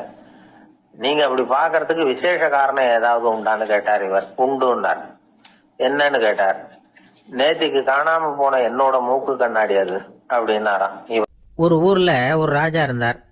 அவர் ஒரு பூனை வளர்த்தார். ரொம்ப செல்லமா அவர் அந்த பூனையை வளர்த்தார். அவர் என்ன பண்ணுவார் தெரியுமா? இரவு நேரத்துல அந்த பூனையோட தலையில ஒரு விளக்க வச்சிருவார். அந்த பூனை ரொம்ப ஜாக்கிரதையா அந்த விளக்கு கீழே விழுந்துடாம பாத்துக்கும். தலையை ஆட்டாம ரொம்ப நிதானமா ராஜா பின்னாடி நடந்து போய்கிட்டே இருக்கும். அந்த விளக்கு வெளிச்சத்துல எல்லா வேலைகளையும் செஞ்சிருவார். கையில ஒரு விளக்க தனியா எடுத்துட்டு போக வேண்டிய அவசியமே இல்லை. விளக்க தூக்கிட்டு போற வேலையை அந்த பூனை பார்த்துக்கும். அதனால ராஜாவுக்கு அந்த பூனை மேல ரொம்ப பிரியம். மந்திரிகளை எல்லாம் கூப்பிட்டு அவங்க கிட்ட சொல்லுவார், பாத்தீங்களா இந்த பூனை எவ்வளவு விசுவாசமா நடக்குது, என் பேர்ல எவ்வளவு மரியாதை பாத்தீங்களா அதுக்கு அப்படிம்பார். இதை கேட்டுவிட்டு அங்கிருந்த அமைச்சர்கள் ஒருத்தர் சொன்னார், மன்னா நீங்க சொல்றது சரிதான், இருந்தாலும் இந்த பூனையோட விசுவாசத்தை நாம கொஞ்சம் சோதிச்சு பார்க்க வேண்டியிருக்கு அப்படின்னாராம். சரி, உங்க ஆசையை ஏன் கெடுக்கணும், நல்லா சோதிச்சு பாருங்க அப்படின்னு சொல்லிவிட்டார் ராஜா. உடனே அந்த அமைச்சர் என்ன பண்ணார் தெரியுமா? எங்கேயோ புறப்பட்டு போனார். ஒரு 5-6 எலிகளை பிடிச்சிட்டு வந்தார். அரண்மனையில் ராஜா ஏதோ வேலை பார்த்துக்கிட்டு இருக்கிறாரு. பக்கத்தில் அந்த பூனை ரொம்ப பணிவா நின்றுகிட்டு இருக்குது. அது தலையில விளக்கு எரிஞ்சுக்கிட்டு இருக்கு. அமைச்சர் தான் பிடிச்சிட்டு வந்த எலிகளை அந்த பூனை பார்வையில் படுறது மாதிரி எதிரில் விட்டார். அந்த எலிகள்லாம் அங்கேயும் இங்கேயும் ஓட ஆரம்பிச்சுது. அதை பார்த்தது பூனை, அவ்வளவுதான். தலையில இருக்கிற விளக்கை பற்றியும் கவலைப்படல, ராஜாவை பற்றியும் கவலைப்படல. ஒரே பாய்ச்சலா பாஞ்சு எலிகளை துரத்த ஆரம்பிச்சுட்டுது. தலையில இருந்த விளக்கு எங்கேயோ போய் விழுந்தது, அணைஞ்சு போச்சு. இருட்டுல ராஜா தடுமாற ஆரம்பிச்சுட்டார். இந்த சமயத்துல அந்த அமைச்சர் மறுபடியும் விளக்கை ஏத்தினார். வெளிச்சம் வந்தது. அதுக்கப்புறம் அந்த அமைச்சர் பேசினார். அரசே, பூனையோட விசுவாசத்தை பாத்தீங்களா? எலி அது கண்ணுல படுற வரைக்கும் தான் விசுவாசமா இருந்தது. அது மாதிரி எலியை பார்த்ததும் எல்லாத்தையும் விட்டுட்டு அதை துரத்த ஆரம்பிச்சுட்டு பாத்தீங்களா? தான் அந்த பூனையை பத்தி நினைச்சது தப்புங்கிறது அதுக்கப்புறம் தான் அந்த ராஜாவுக்கு புரிஞ்சுதான். சரி, இப்ப எதுக்கு இந்த கதையெல்லாம் அப்படிங்கிறீங்களா? இந்த பூனை மாதிரி தான் நம்ம மனசும். மனசை எவ்வளவுதான் பயிற்சி கொடுத்து பக்குவமா வச்சிருந்தாலும் பார்க்கறதுக்கு பரமசாது மாதிரி தான் இருக்கும். பார்க்க வேண்டியதை பார்த்துட்டுதுன்னா பாஞ்சிரும். இந்த பூனை மாதிரி புலன் இன்ப பொருள்கள் கிட்டாத வரைக்கும் மனம் அடங்கி இருக்கிறது மாதிரி தான் தெரியும். கொஞ்சம் வாய்ப்பு கிடைச்சாலும் அது குதிக்க ஆரம்பிச்சிரும், தப்பு பண்ண ஆரம்பிச்சிரும். பெரிய பெரிய முனிவர்கள் வாழ்க்கையில நடந்த வீழ்ச்சி இதை தான் நிரூபிக்குது. புலன்களின் ஆற்றல் அதிகம். அதனால மனக்கட்டுப்பாடு பயிற்சிகள்ல ரொம்ப எச்சரிக்கையா இருக்கணுங்கிறார் சுவாமி சிவானந்தர். மது பழக்கத்தையே விட்டுட்டேன்னு உறுதியா இருப்பான். கடை கண்ணுல பட்டுட்டுதுன்னா கால் அவனை கேட்காமலே இழுத்துக்கிட்டு உள்ள போயிடும். இதுதான் மனசுங்கிறது. அதுதான் அந்த ராஜா வளர்த்த பூனை. நம்மால் ஒருத்தன் அந்த ராஜா பூனை தலையில விளக்க வச்சது மாதிரி இவன் தன்னுடைய தலையிலேயே ஒரு விளக்கை ஏற்றி வச்சுக்கிட்டு என்னத்தையோ தேட ஆரம்பிச்சான். தேடிட்டு இருக்கிறான். தலையை ஆட்டாம நிதானமா நடந்து ரொம்ப நேரமா தேடிட்டு இருக்கிறான். அந்த சமயம் அங்க வந்த ஒருத்தர் என்னத்தை தேடுறீங்கன்னு கேட்டார். அதுதான் மறந்து போச்சு அப்படின்னு இழுத்தான். சரி, கொஞ்சம் இப்படி உட்காருங்க, ஞாபகம் வந்ததும் தேட ஆரம்பிக்கலாம் அப்படின்னாரு அவரு. இவன் கொஞ்ச நேரம் உட்காந்து யோசிச்சான். அப்புறம் திடீர்னு எழுந்திரிச்சான். ஞாபகம் வந்துட்டுதுன்னா. என்னன்னு கேட்டார். எங்க வீட்டில் இருந்த விளக்க எங்க வச்சேன்னு தெரியல, அதை தான் தேடிட்டு இருக்கிறேன், ஏற்றி வைக்கலாம்னு பார்க்குறேன் அப்படின்னா. ஒரு ராஜா இருந்தார். நாடு பூராவும் நிறைய மரங்களை நட்டு வளர்க்கணுங்கிறது அவரோட ஆசை. தானே அதுக்கு முன்மாதிரியா இருக்கணும்னு நினைச்சார். அரண்மனையை சுற்றி மரங்களை நட்டு வளர்த்தார். இதை பார்த்துட்டு ஜனங்களும் அவங்கவுங்க வீட்டை சுற்றி மரக்கன்றுகளை நட்டு வளர்த்தாங்க. கொஞ்ச காலத்தில் ஊர் பூரா பசுமையாக மாறிச்சு. எல்லாருக்கும் சந்தோஷமா இருந்தது. இது ஒரு பக்கம் இருக்கட்டும். இப்போ நான் சொல்ல போகிற கதை வேற. அதாவது அந்த ராஜா ஒரு நாள் தன்னுடைய அரண்மனையை சுற்றி இருக்கிற விதவிதமான மரங்களை எல்லாம் போய் பார்த்தார். எப்படி இருக்கிறீங்க அப்படின்னு ஒவ்வொரு மரத்துக்கிட்டையும் விசாரிச்சாராம். எந்த மரமும் சந்தோஷமா இருக்கிறதா தெரியல. அதுக்கு மனசுல ஒரு குறை. முதல்ல ஆலமரத்துக்கிட்ட போனார். அது சொல்லிச்சு, மண்ணா, நான் நல்லா பெருசா வளர்ந்துருக்கிறேன், அடர்த்தியா இருக்கிறேன், கிளையெல்லாம் 4 பக்கமும் நல்லா படர்ந்து தான் இருக்குது, இருந்தாலும் எந்த பிரயோஜனமும் இருக்கிறதா தெரியல. எனக்கு என்னுடைய பழம்லாம் ரொம்ப சின்னதா இருக்குது, என் கண்ணுக்கு சரியா புறப்பட மாட்டேங்குது. நான் இருக்கிற சைஸுக்கு என்னுடைய கிளையில இருக்கிற பழம்லாம் எவ்வளவு பெருசா இருக்கணும், அது இத்தினூண்டு இருக்கிறது எனக்கு பெரிய அவமானமா இருக்கு. இப்படி இங்க நின்றுகிட்டு இருக்கிறதே ரொம்ப கூச்சமா இருக்கு. ஒரு நல்ல புயல் வந்ததுன்னா பேசாம சாஞ்சு விடலாமான்னு பாக்குறேன் அப்படின்னு புலம்புது ஆலமரம். சரி, இருக்கட்டும்னு நினைச்சுக்கிட்டு ராஜா அடுத்தபடியா ஒரு அத்தி மரத்துக்கிட்ட போனார். அதுவும் புலம்ப ஆரம்பிச்சுட்டுது. நான் கூட பெரிய மரம் தான், இல்ல இலையெல்லாம் அழகா தான் இருக்குது, பழம் அழகா இருக்குது, இருந்தாலும் உள்ள விஷயம் இல்லையே, அத்தி பழத்தை புட்டு பார்த்தா அத்தனையும் சொத்த அப்படின்னு பழமொழியே உண்டாயிட்டுதே. இப்படி ஒரு கெட்ட பேரோட நான் இருக்கணுமா அப்படின்னு புலம்புது அது. சரி, இது இருக்கட்டும் அப்படின்னு சொல்லி அடுத்தபடியா வேப்ப மரத்துக்கிட்ட போனார். அது தன்னுடைய வேதனையை வெளியிட்டது. எனக்கு எவ்வளவோ மருத்துவ குணங்கள்லாம் இருக்கிறதா சொல்லிக்கிறாங்க, இருந்தாலும் என்ன பிரயோஜனம், என்னுடைய பழத்தை மனிதர்கள் யாரும் விரும்பி சாப்பிடுறது இல்லையே அப்படின்னுது. ராஜா அடுத்தாப்புல இருந்து ஒரு பனை மரத்துக்கிட்ட போனார். நான் நல்லா உயரமா தான் வளர்ந்துருக்கிறேன், மற்ற மரங்கள்லாம் என்னை வந்து அண்ணாந்து தான் பார்க்கணும், இருந்தாலும் என்கிட்ட நிழலுக்காக யாரும் வந்து ஒதுங்கிறது இல்லையே அப்படின்னுது. என்ன இது, எல்லா மரமும் இப்படி திருப்தி இல்லாம இருந்துகிட்டு இருக்குதே அப்படின்னு நினைச்சுக்கிட்டே ராஜா அடுத்தபடியா அங்க இருந்த ஒரு பைன் மரத்துக்கிட்ட போனார். அழகா உயரமா பசுமையா தான் இருந்தது, ஆனா பழமோ பூவோ கிடையாது. அதை நினைச்சு அது வருத்தப்பட்டுக்கிட்டு இருக்குது. ஓக் மரம் அது ஒன்று நின்றுட்டு இருந்தது. அது என்ன சொல்லிச்சுன்னா, இலையுதிர் காலத்துல என் மேல இருக்கிற எல்லா இலைகளும் உதிர்ந்து போடுது, முடி கொட்டின மனிதர்கள் மாதிரி மொட்டையா நான் நிக்க வேண்டி இருக்குது, என்ன வாழ்க்கை இது அப்படின்னு சொல்லி அழுத்துக்கிட்டது. சரி, புளிய மரம் என்ன சொல்லுது பாப்போம்னு அதுகிட்ட போனா, என்னுடைய நிழல்ல யாருமே தங்க மாட்டாங்க, உடம்புக்கு சூடுன்னு ஒதுங்கி போயிடுவாங்க, அடிமரத்தை பார்த்தீங்கன்னா பட்டையெல்லாம் உறிஞ்சி பார்க்கறதுக்கே கேவலமா இருப்பேன் அப்படின்னுது அது. முருங்கை மரம் என்ன சொல்லிச்சு தெரியுமா, என்னுடைய இலை காயெல்லாம் சாப்பிட்றவங்களுக்கு சத்து கொடுக்கறது வாசம் தான், ஆனா என் உடம்புல சத்தே கிடையாது, கொஞ்சம் வேகமா காத்து அடிச்சதுன்னா முறிஞ்சி விழுந்துடுறேன், என்ன வாழ்க்கை இது அப்படின்னு சொல்லி அது வருத்தப்பட்டது. ராஜா யோசனை பண்ணார். என்ன இது, மரங்கள் வந்து பூமியின் வரங்கள்னு சொல்றோம், மழை பெய்யறதுக்கு அதுதான் காரணம், பூமி செழிப்பா இருக்கிறதுக்கும் அதுதான் காரணம், வீடு கட்டுறதுக்கு மரம், நாற்காலி செய்ய உபயோகப்படுத்துறதுக்கும் அதுதான் உபயோகப்படுது, மனுஷனுக்கு வேண்டிய ஆகாரங்களையும் கொடுக்குது, இப்படிலாம் இருந்தும் எல்லா மரமும் நிம்மதி இல்லாம இருந்துகிட்டு இருக்குதே அப்படின்னு நினைச்சார். அப்போ அங்க இருந்த ஒரு மகிழ மரம் அவர் கண்ணுல பட்டுது. அந்த மரம் மட்டும் கொஞ்சம் நிம்மதியா மகிழ்ச்சியா இருக்கிறது மாதிரி தெரிஞ்சுது. உடனே ராஜா அதுகிட்ட போனார். உனக்கு மனசுல எதுவும் குறை இல்லையான்னு கேட்டார். இல்ல, நான் சந்தோஷமா தான் இருக்கேன்னு அந்த மகிழ மரம். அப்படியான்னு ஆச்சரியமா கேட்டார் ராஜா. ஆமா மன்னா, இந்த இடத்துல நீங்க ஒரு முருங்கை மரத்தையோ வேப்ப மரத்தையோ கூட நட்டிருக்கலாம், ஆனா இந்த இடத்துல நடுறதுக்கு என்ன தேர்ந்தெடுத்திருக்கிறீங்க, அதுவே எனக்கு பெருமை, அதுவே எனக்கு திருப்தி அப்படின்னு தான் மகிழ மரம். மகிழ மரம் சாதாரணமா தான் இருக்கும், இளம் மஞ்சள் நிறத்துல பூக்கள், அது காய்ந்தும் மனம் வீசும். மகிழ மரம் மாதிரி மன திருப்தியோட வாழறதுக்கு நாம கத்துக்கணுமா. நாம இந்த உலகத்துல ஒரு நாயாவோ நரியாவோ கூட பிறந்திருக்கலாம், மனுஷனா பிறந்திருக்கிறோம், அதுவே பெருமை தானே. இந்த நிறைவு தான் மகிழ்ச்சியின் ரகசியம். ஒரு பையன் அப்பா கிட்ட போய், அப்பா, நீங்க இந்த உலகத்துல ஒரு மனுஷனா பிறந்தது என்னோட அதிர்ஷ்டம் நானா. ஏண்டா அப்படி சொல்றேன்னு இருக்காரு அப்பா. நீங்க ஒரு கரடியா பிறந்திருந்தா இந்நேரம் நானும் ஒரு கரடி குட்டியா தானே இருந்திருப்பேன் அப்படின்னு நானா பையன். இந்த உலகத்துல நாம நல்லபடியா இருக்கணும்னா அதுக்கு முக்கியமா தேவைப்படுறது 2. ஒன்னு செல்வம், இன்னொன்னு அறிவு. சரி, இது 2ல சிறந்தது எது அப்படின்னு ஒரு கேள்வி கேட்டா என்ன பதில் சொல்றது? இதே கேள்விய ஹஸ்ரத் அலி அவர்கள்கிட்ட கேட்டாங்களாம். அவர் ஒரு பெரிய அறிஞர். கேள்வி கேட்டவங்களும் சாதாரண ஆட்கள் இல்லை, இவங்களும் அறிஞர்கள். ஒரு நாள் ஹஸ்ரத் அலி அவர்கள்கிட்ட 10 அறிஞர்கள் வந்தாங்களாம். ஐயா, நாங்கள் 10 பேரும் உங்ககிட்ட ஒரே கேள்வியை தான் கேட்க வந்திருக்கிறோம். ஆனால் எங்கள் 10 பேருக்கும் நீங்கள் தனித்தனியாக பதில் சொல்ல முடியுமா அப்படின்னு கேட்டிருக்காங்க. அதாவது அவங்க ஒரே கேள்விக்கு இவர்கிட்ட இருந்து 10 விதமான பதில் எதிர்பார்க்குறாங்க. சரி கேளுங்க, என்ன கேள்வி அப்படின்னார் அவர். அப்போதான் அவங்க கேட்டாங்களாம், செல்வம் அறிவு இது ரெண்டுல சிறந்தது எது? இதுதான் கேள்வி. ஹஸ்ரத் அலி என்ன பண்ணார் தெரியுமா? அவங்கள ஒவ்வொருத்தராக கூப்பிட்டார். ஒவ்வொரு விதமான பதிலை சொல்லி அனுப்புனார். முதல்ல ஒருத்தரை கூப்பிட்டார், சொன்னார், அறிவுங்கிறது தீர்க்கதரிசிகள், ஞானிகள், மகான்கள் இவங்களோட பரம்பரை சொத்து. ஆனால் செல்வம்ங்கிறது கொடுங்கோலரின் ஆயுதம். அதனால் அறிவு தான் சிறந்தது அப்படின்னார். ரெண்டாவது ஆளை கூப்பிட்டார். உங்ககிட்ட செல்வம் இருந்தால் நீங்கள் தான் அதை காப்பாற்றணும்.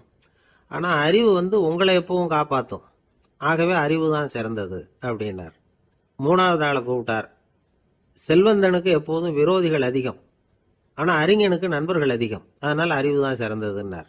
அடுத்தவரை கூப்பிட்டார். செல்வம் அடுத்தவங்களுக்கு கொடுக்க கொடுக்க குறையும், ஆனால் கல்விங்கிறது அதிகரிச்சுக்கிட்டே வரும், கொடுக்கறதுனால குறையாது.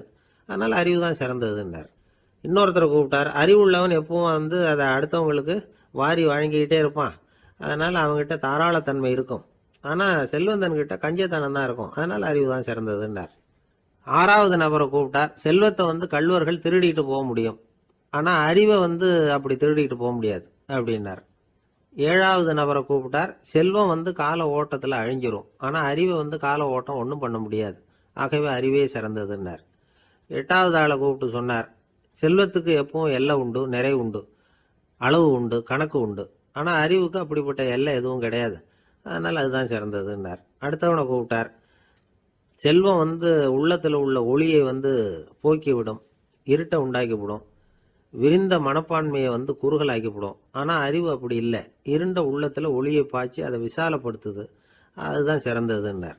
கடைசியாக 10வது நபரை கூப்பிட்டார். செல்வம் மனசில் செருக்கை உண்டாக்குது, ஆணவத்தை ஏற்படுத்துது. அதனால் நானே கடவுள்னு நினைக்கிற அளவுக்கு மனுஷனை தாழ்த்தி விடுது. ஆனால் அறிவு பணிவையும் பண்பாட்டையும் வளர்க்குது. அதனால் அறிவு தான் சிறந்ததுன்னார். ஆக இப்படி 10 பேருக்கும் 10 விதமாக பதில் சொன்னது மூலமாக ஹஸ்ரத் அலி அவர்கள் அறிவு தான் செல்வத்தை விட சிறந்தது அப்படிங்கிறதுக்கு 10 காரணங்களை சுட்டி காட்டியிருக்கார். அந்த அறிஞர் 10 பேர் கேட்ட ஒரே கேள்விக்கு 10 பதில் சொன்னார். நமக்கு வேண்டிய ஒருத்தர் 10 பேர் கேட்ட கேள்விக்கு ஒரே பதில் சொல்லி சமாளித்தார். கேள்வி என்ன தெரியுமா?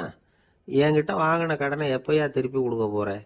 இதுதான் அந்த 10 பேரும் கேட்ட ஒரே கேள்வி.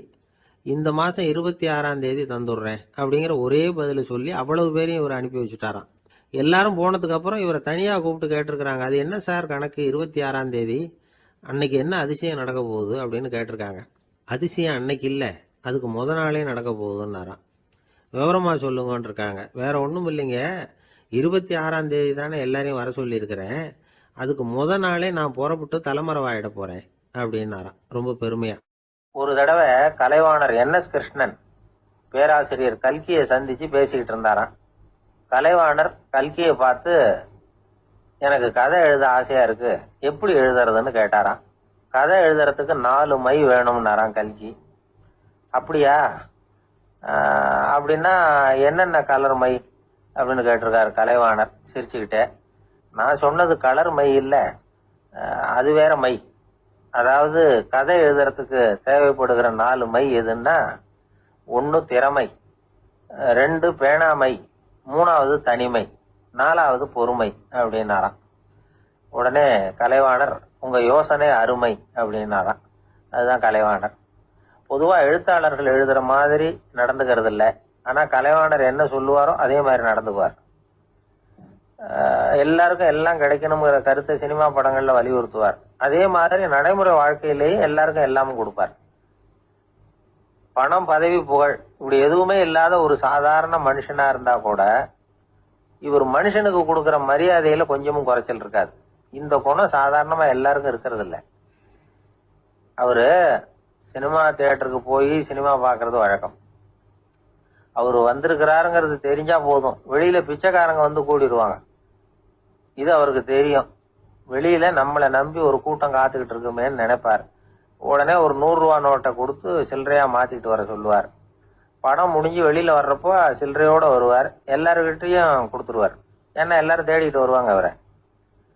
என்ன எல்லாரும் சௌக்கியமா இருக்கிறீங்களா அப்படின்னு பிரியமா விசாரிப்பார். ஏதோ ரொம்ப நெருங்கின சொந்தக்காரங்களை விசாரிக்கிறது மாதிரி விசாரிப்பாரு. தன்கிட்ட இருக்கிற சில்லறையை எல்லாருக்கும் சமமா பிரிச்சு கொடுத்துட்டு தான் அங்கிருந்து புறப்படுவார்.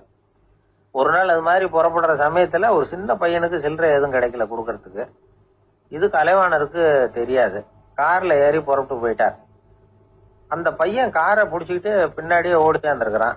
ஐயா, நீங்களே இல்லைன்னு சொன்னா நான் என்ன பண்றது? இன்னைக்கு பட்னி தான், அம்மாவுக்கு வேற உடம்பு சரியில்லை அப்படின்னு கத்திக்கிட்டே ஓடியாந்தானா. கலைவாணர் கவனிச்சுட்டார். உடனே காரை நிறுத்த சொன்னார். இறங்கினார்.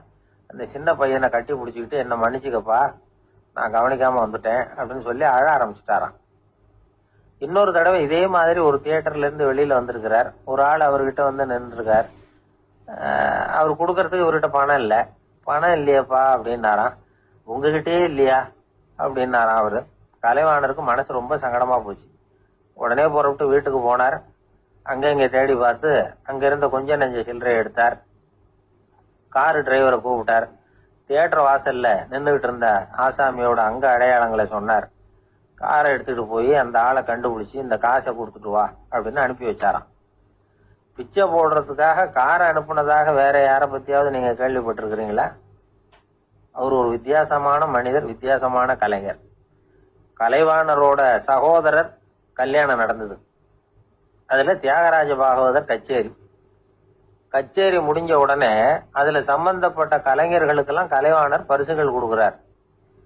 அந்த கச்சேரியில கடம் வாசிச்சவருக்கு மட்டும் மத்த எல்லாருக்கும் கொடுத்ததை விட பெருசா ஒரு வெள்ளி கோப்பையை பரிசா கொடுத்தாராம். மற்றவங்களுக்கு எல்லாம் சின்னதா கொடுத்துட்டு கட வித்துவானுக்கு மட்டும் பெருசா பரிசு கொடுக்குறீங்களே ஏன்னு கேட்டிருக்கிறாங்க. அதுக்கு கலைவாணர் விளக்கம் கொடுத்தாராம். இப்பெல்லாம் ரயில்ல கூட்டம் அதிகங்கிறது உங்களுக்கு எல்லாருக்கும் தெரியும். இந்த வித்துவான் இவ்வளவு பெரிய மண்பானைய ரயில்ல ரொம்ப பத்திரமா உடையாம ரொம்ப தூரத்துல இருந்து கொண்டு வந்திருக்கிறாரே, அது என்ன சாமான்யமான காரியமா? அவரோட அந்த சாமர்த்தியத்தை பாராட்டுறதுக்காக தான் அவருக்கு இவ்வளவு பெரிய பரிசு அப்படின்னு. கடற்கரை ஓரமா ஒரு பெரியவர் கையால மணலை கீறிக்கிட்டே உட்காந்துருக்கிறார். என்னத்தையும் தேடிட்டு இருக்கிறது மாதிரி தெரிஞ்சது. மெதுவா கிட்டத்துல போய் என்னத்தை தேடிட்டு இருக்கிறீங்க அப்படின்னு கேட்டோம். அவரு சாவகாசமா நிமிந்து பார்த்து நிம்மதியை தேடிட்டு இருக்கிறேன்னார். நாங்க ஒரு மாதிரி ஆயிட்டோம். இருந்தாலும் சமாளிச்சுக்கிட்டு, சார் மணல்ல கிழிஞ்சல் தான் கிடைக்கும், நிம்மதி கிடைக்காது அப்படின்னோம். சரி, இன்னைக்கு வசமா நம்ம கிட்ட ஒரு ஆள் மாட்டிக்கிட்டார் அப்படின்னு நினைச்சு அவர் பக்கமா போய் உட்காந்துக்கிட்டு கதை சொல்ல ஆரம்பிச்சிட்டோம். ஒரு பெரிய மன்னர் இருந்தார். அவருக்கு எல்லா வசதியும் இருந்தது. இருந்தாலும் ஒரே ஒரு குறை. அது என்னன்னா நிம்மதி இல்லைங்கிற குறை. அரண்மனையில தினமும் கலை நிகழ்ச்சி, நாட்டியம் எல்லாம் நடந்துகிட்டு தான் இருந்தது. இருந்தாலும் நிம்மதி இல்லை. சரி, நிம்மதி எங்க கிடைக்கும் அப்படின்னு தேட ஆரம்பிச்சார். உடனே அதுக்கான முயற்சிகள்ல தீவிரமா இறங்கினார். நாட்டுல உள்ள தத்துவ மேதைகளை எல்லாம் கூப்பிட்டுட்டு வர சொன்னார். எல்லாரும் வந்து சேர்ந்தாங்க. அவங்கள பார்த்து நிம்மதி எங்க இருக்குது அப்படின்னு விசாரிச்சார். அவங்களுக்கு அது தெரிஞ்சா ஏன் இப்படி ராஜா முன்னாடி வந்து நின்றுட்டு இருக்க போறாங்க? ராஜாவோட கேள்விக்கு ஒவ்வொருத்தரும் ஒவ்வொரு மாதிரி விளக்கம் கொடுக்க ஆரம்பிச்சிட்டாங்க. எந்த பதிலும் ராஜாவுக்கு திருப்தி அளிக்கக்கூடிய அளவுக்கு இல்ல. சரி, போயிட்டு வாங்கன்னு சொல்லி அவங்களை எல்லாம் அனுப்பி வச்சுட்டார். ஒரு நாள் அவர் மாளிகையில உப்பருகையில நின்றுட்டு இருக்கிறார். அந்த சமயத்துல தெருவுல ஒரு பிச்சைக்காரன் ரொம்ப உல்லாசமா பாட்டு பாடிக்கிட்டே போயிட்டு இருக்கிறான். குரல்ல ஒரு சந்தோஷம், நடையில ஒரு மிடுக்கு. அவன்கிட்ட கொஞ்சம் கூட கவலை இருக்கிறதா தெரியல. உடனே ராஜா அதை பார்த்தார். ஏவலாளிகளை கைதட்டி கூப்பிட்டார். உடனே ஓடி போய் அந்த பிச்சைக்காரனை இங்க அழைச்சிட்டு வாங்கன்னு உத்தரவு போட்டார். இவங்க உடனே ஓடி போய் அவனை கூப்பிட்டாங்க. அரண்மனைக்கு வாழ்ந்தாங்க. அவன் வரல. அரண்மனைக்குள்ள அடி எடுத்து வைக்க மாட்டேன்னு சொல்லிவிட்டான். ராஜா கிட்ட விஷயத்தை சொன்னாங்க. அவருக்கு ரொம்ப ஆச்சரியம், இப்படி ஒரு ஆள் இருக்கிறானா அப்படின்னு. சரி, அவன் என்னதான் சொல்றான் அப்படின்னு விசாரிச்சார். இவன் மறுபடியும் தெருவுக்கு போய் கேட்டாங்க. என்ன பார்க்கணும்னா ராஜா விருப்பப்பட்டாருன்னா அவரை வேணும்னா இங்க வர சொல்லுங்க அப்படின்னு சொல்லிவிட்டான். அதை ராஜா கிட்ட சொன்னாங்க. அவருக்கு கோபம் வரல. இவ்வளவு சுதந்திர உணர்வோட இருக்கிறவன் சாதாரண ஆளா இருக்க முடியாது அப்படின்னு நினைச்சார். உடனே கிடுகிடுன்னு இறங்கி தெருவுக்கு வந்தார். பிச்சைக்காரங்கிட்ட போனார். நீ கவலைப்படாம சந்தோஷமா பாடிட்டு போறியே, அது எப்படி முடியுது உன்னால அப்படின்னு கேட்டார். ஏன் அப்படி கேக்குறீங்கன்னா அவன், அதுக்கு இல்ல, எனக்கு அரண்மனையில எவ்வளவோ சுகபோகங்கள்லாம் இருக்கு, இருந்தாலும் நிம்மதி இல்ல. இது ஏன்னு எனக்கு தெரியல. இந்த தேசத்துல உள்ள அறிஞர்களை எல்லாம் கூப்பிட்டு கேட்டு பார்த்துட்டேன், அவங்களுக்கும் தெரியல. உன்னை கேட்டா தெரியும்னு நினைச்சேன். அதனாலதான் சந்திக்கிறதுக்கு ஆசைப்பட்டேன். ஆனா நீ வரமாட்டேன்னுட்டியே அப்படின்னார். பிச்சைக்காரன் கடகடன்னு சிரிக்க ஆரம்பிச்சுட்டான். மகிழ்ச்சிக்கும் உங்களுக்கும் தடையா இருக்கிறது இந்த மாளிகை தான். இதை விட்டுட்டு வெளியில வந்துட்டா நிம்மதி தேடிட்டு வந்துரும்னா. நான் அரசன், எனக்குன்னு கடமைகள் இருக்கு, அதையெல்லாம் விட்டுட்டு எப்படி வர முடியும்னார் ராஜா. ரெண்டும் ஒரே நேரத்துல கிடைக்கணுங்கிறது முடியாத காரியம். உங்க சுகபோகத்துக்கு விலையாதான் உங்க நிம்மதியை கொடுத்துக்கிட்டு இருக்கிறீங்க. என்ன பாருங்க, என்கிட்ட எதுவும் இல்ல, அதனால எதுவும் போயிடுமோங்கிற பயமும் இல்ல, நிம்மதியா இருக்கிறேன் அப்படின்னா அவன்.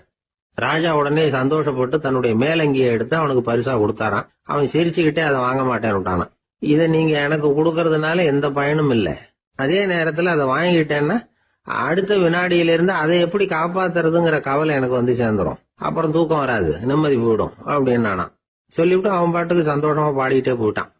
நிம்மதி எங்க இருக்குங்கிறதையும் ராஜா தெரிஞ்சுக்கிட்டார். அந்த இடத்துக்கு தன்னால போக முடியாதுங்கிறதையும் அவர் புரிஞ்சுக்கிட்டார். இப்படி இந்த கதைய அந்த கடற்கரையில மணலை கீறிக்கிட்டே உட்கார்ந்துருந்தார அந்த பெரியவர்கிட்ட சொல்லி முடிச்சோம். அவர் முகத்துல ஒரு தெளிவு தெரிஞ்சது. எங்களை நிமிர்ந்து பார்த்தார். ரொம்ப நன்றிங்க, இப்ப எனக்கு தெரிஞ்சு போச்சு, நிம்மதி வேணும்னா அதுக்கு என்ன பண்ணணும்னு இப்ப நல்லா புரிஞ்சுக்கிட்டேன் அப்படின்னார். என்ன புரிஞ்சுக்கிட்டீங்கன்னு கேட்டோம். இனிமே இந்த பக்கம் வந்தா உங்க கண்ணுல படாத இடமா பார்த்து உட்காரணும்னு புரிஞ்சுக்கிட்டேன் அப்படின்னார். ஆரம்ப காலத்துல ஒரு குரு, அப்போ ஒரு சீடன் இருந்தான். அது வேடிக்கையான குரு, வேடிக்கையான சீடன். ஒரு ஆசிரமம். ஒரு நாள் ஒருத்தன் அவசரமா அந்த குருவை தேடி வந்திருக்கிறான். என்ன விஷயம்னு விசாரிச்சார் குரு. உங்க சீடர் என்னை அடிச்சுட்டார் அப்படின்னு புகார் பண்ணானா அந்த ஆள். குரு சீடனை கூப்பிட்டார். அடிச்சியா இந்த ஆளை அப்படின்னு கேட்டாராம். ஆமான் இருக்கான் சீடன். ஏன் அடிச்சே அப்படின்னு கேட்டாராம். இந்த ஆள் உங்களை பத்தி மட்டமா பேசிவிட்டான், என்னால அதை தாங்கிக்க முடியல, அதனாலதான் அடிச்சுட்டேன் இருக்கான். அப்படி என்ன பேசினா அப்படின்னு கேட்டாராம். உன்னுடைய குருநாதர் இப்பெல்லாம் அர்த்தமில்லாம பேச ஆரம்பிச்சுட்டார் அப்படின்னு சொல்லிவிட்டான், அதனாலதான் அடிச்சுட்டேன் அப்படின்னு நானா. அதுக்காக அடிச்சே அப்படின்னாராம். நான் அதுக்காக அடிக்கல குருவே, இப்பெல்லாம் நீங்க அர்த்தமில்லாம பேசுறதாக அவன் சொல்றான், அப்படின்னா இதுவரைக்கும் நீங்க அர்த்தத்தோட பேசினதாகத்தானே அர்த்தம், அது தப்பு தானே, அதனாலதான் அடிச்சேன் அப்படின்னு நானா. ஒரு பெரியவர் உட்கார்ந்து இருக்கிறார். அவரை சுத்தி அவருடைய தோழர்கள் உட்கார்ந்து இருக்கிறாங்க. ஏதோ ஒரு முக்கியமான செய்தியை அவர் அவங்களுக்கு சொல்லிட்டு இருக்கிறார். அவங்களும் ஆர்வமா கேட்டுக்கிட்டு இருக்கிறாங்க. இந்த சமயத்துல யாரோ ஒரு ஆள் வேகமா அங்க வர்றார். வர்ற வேகத்திலேயே எனக்கு ஏதாவது உதவி செய்யுங்க அப்படின்னு கேட்டுக்கிட்டே வர்றார். கேட்கறது உதவி, ஆனா குரல் மிரட்டுறது மாதிரி இருக்கு, அதட்டி கேட்கறது மாதிரி இருக்கு. இத கேட்டது அந்த பெரியவர் ஆத்திரப்படல, ஆனா அவரை சுத்தி இருந்தவங்க ஆத்திரப்பட்டாங்க. இத பெரியவர் கவனிச்சார். கொஞ்சம் அமைதியா இருங்கன்னார். வந்தவரை கூப்பிட்டார். அவருக்கு சில பொருள்களை கொடுத்தார். என்னங்க இப்ப உங்களுக்கு மகிழ்ச்சி தானே அப்படின்னார். அப்படின்னு அலட்சியமா அவர் சொல்றார். நான் உங்களை நல்ல முறையில நடத்தினா அப்படின்னு கேட்கிறாரு ஒரு மறுபடியும். அதெல்லாம் ஒண்ணும் இல்ல அப்படின்னு சொல்லி அவரு சொல்லிட்டு இருக்கிறாரு. குரல்ல கடுமை குறையில. சுத்தி இருந்தவங்களால இதை பொறுத்துக்க முடியல. கோபத்தோடு அவரை நோக்கி நெருங்க ஆரம்பிச்சாங்க. பெரியவர் அவங்களை எல்லாம் தடுத்து நிறுத்தினார். வந்தவரை வாங்க என்னோட அப்படின்னு சொல்லி அழைச்சிட்டு போனார். வீட்டுக்கு போனார். அங்க போனதும் இன்னும் சில பொருள்களை எடுத்து அவர்கிட்ட கொடுத்தார். இப்ப திருப்தி தானே, நான் உங்ககிட்ட நல்ல முறையில நடந்துகிட்டேனா அப்படின்னார். அவர் முகம் இப்பதான் கொஞ்சம் மலர்ந்தது. ரொம்ப நன்றி, இறைவன் உங்க குடும்பத்துக்கு எல்லா நன்மைகளையும் செய்வான் அப்படின்னு சொன்னார். இதே வார்த்தைகளை என்னுடைய தோழர்கள் கிட்டே சொல்லிட்டீங்கன்னா அவங்க கோபம் தணிஞ்சிரும், வர முடியுமான்னார். கண்டிப்பா வர்றேன் அப்படின்னாரு. மறுநாள் காலையில அந்த இடத்துக்கு வந்தார். அதே மாதிரி சொல்லிவிட்டு அவர் போயிட்டார். தோழர்கள்லாம் ரொம்ப வியப்போட பெரியவரை பார்த்தாங்க. அந்த பெரியவர் தான் நபிகள் நாயகம். அவர் சொன்னார், ஒருத்தன் ரொம்ப ஆசையா ஒரு ஒட்டகத்தை வளர்த்துக்கிட்டு வந்தான். ஒரு நாள் அந்த ஒட்டகம் கயத்தை அறுத்துக்கிட்டு ஓடி போயிட்டுது. அக்கம் பக்கத்தில் இருக்கிறவங்க எல்லாம் அந்த ஒட்டகத்தை பிடிக்கிறதுக்கு முயற்சி பண்ணாங்க. அதை துரத்திக்கிட்டு ஓடினாங்க. ஒட்டகம் தாறுமாறா ஓட ஆரம்பிச்சது. இந்த சமயத்துல ஒட்டகத்தை வளர்த்தவன் அங்க ஓடி வந்தான். நீங்க அதை ஒன்னும் செய்ய வேணாம், விட்டுருங்க, அதோட சுபாவம் எனக்கு நல்லா தெரியும், அதை சுலபமா என்னோட வழிக்கு கொண்டுட்டு வந்துட முடியும், நான் பாத்துக்கிறேன், விட்டுருங்க அப்படின்னா. எல்லாரும் விலகி போயிட்டாங்க. இவன் என்ன செஞ்சான் தெரியுமா?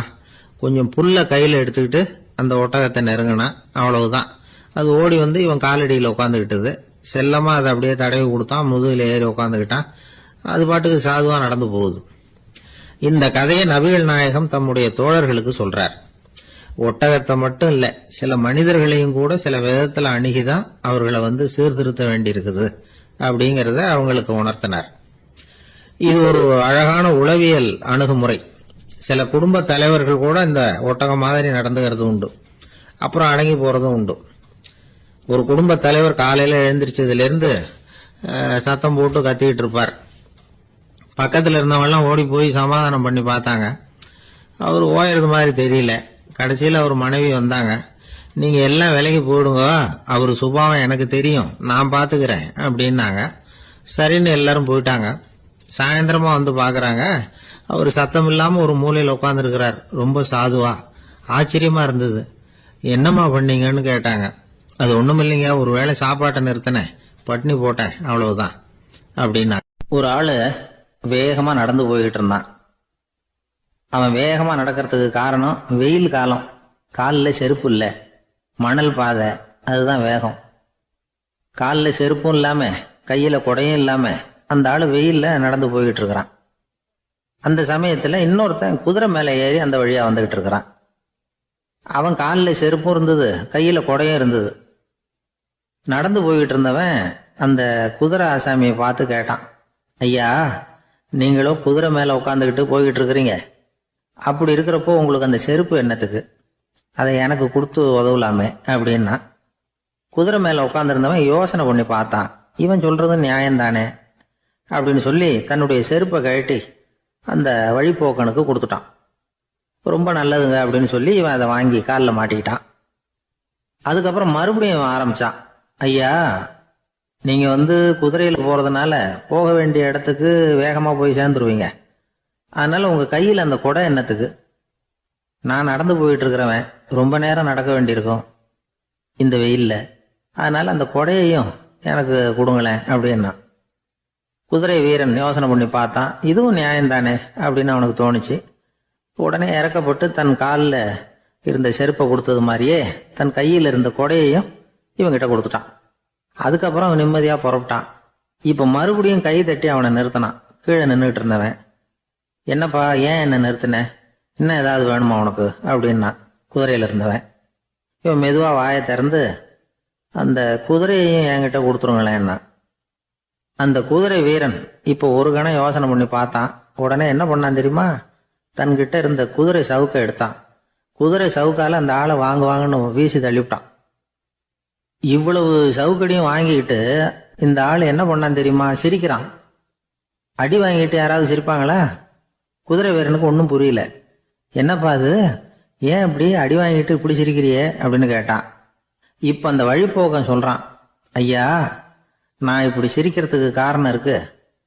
இப்படி குதிரை கேட்டு உங்ககிட்ட அடி வாங்கலைன்னு வச்சுக்கோங்க, என் உயிர் உள்ள வரைக்கும் மனசுல ஒரு தவிப்பு இருந்துகிட்டே இருக்கும். செருப்பையும் கொடையையும் கேட்ட உடனே கொடுத்தவன் குதிரையையும் கேட்டிருந்தா கொடுத்துருப்பானோ அப்படிங்கிற பேராசையில ஏங்கிக்கிட்டே இருந்திருப்பேன். இப்போ உங்ககிட்ட அடி வாங்கின பிறகு என்னுடைய அந்த சந்தேகம் தீர்ந்து போச்சு. என்னுடைய ஆசைக்கு எல்லை எது அப்படிங்கிறத எனக்கு புரிஞ்சுட்டுது அப்படின்னு சொல்லிவிட்டு அவன் நடக்க ஆரம்பிச்சுட்டானான். ஆசைக்கும் எல்லை உண்டு அப்படிங்கிறத விளக்கறதுக்காக வாரியார் சுவாமிகள் சொல்ற கதை இது. இந்த காலத்திலயும் ஒருத்தன் அது மாதிரி கொடை செருப்போட குதிரையில போய்கிட்டு இருந்தான். எதிரில் நடந்து வந்தவன், ஐயா, உங்க கொடையை எனக்கு கொடுங்களேன்னு கேட்டான். உடனே அவன் குதிரையிலிருந்து கீழே குதிச்சு அவனை சாட்டையால் அடிக்க ஆரம்பிச்சுட்டான். இன்னொருத்தர் அந்த வழியா வந்தவர் இதை பார்த்தார். ஏன்பா, அவன் கேட்டான், உன்னால முடியலன்னா இல்லைன்னு சொல்லிட வேண்டியது தானே, அதுக்காக ஏன் இப்படி அவனை போட்டு அடிக்கிறேன்னு கேட்டார். உங்களுக்கு விவரம் புரியாது சார், காலம் ரொம்ப கெட்டு போச்சு. கேட்டதை கொடுத்தேன்னு வச்சுக்கோங்க, இந்த குதிரையே என்னோடது, அவன் திருடிக்கிட்டு போறான் அப்படின்னு என் பேர்ல புகார் கொடுக்க ஆரம்பிச்சிருவான் சார் அப்படின்னா. அது எப்படி அவ்வளவு உறுதியா சொல்றேன்னு கேட்டார் அவரு.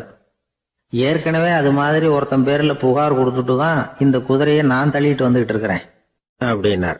ஒரு பெரிய தத்துவ சிந்தனையாளர் இருந்தார், சுவாங்சு அப்படின்னு பேரு.